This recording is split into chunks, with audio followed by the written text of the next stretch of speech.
لجنة الانتخابات المركزية 2012 فلسطين. نظام الأغلبية.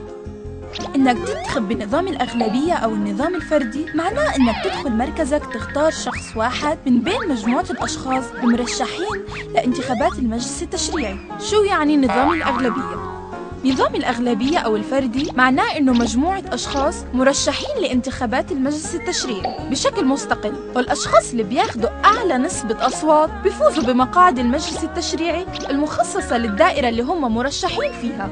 وحسب هذا النظام انقسمت الضفة الغربية وقطاع غزة إلى 16 دائرة انتخابية لانتخاب أعضاء المجلس التشريعي ال66 المحددين للأفراد المرشحين بنظام الأغلبية.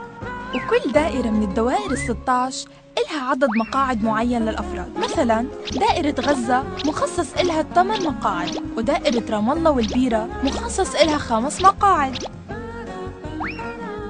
وبنظام الأغلبية أو الدوائر بتنافس المرشحين بشكل فردي وفي كل دائرة لوحدها، وكمان بتظهر أسمائهم على ورقة الاقتراع على عكس نظام القائمة، وبيكون لكل ناخب عدد من الأصوات بيساوي عدد المقاعد المخصصة لدائرته أو أقل، وبهيك بيفوز بالمقاعد المخصصة للدائرة المرشحين اللي حصلوا على أكثرية الأصوات فيها. طيب شو بيصير لو تساوت عدد الأصوات بين مرشحين متنافسين؟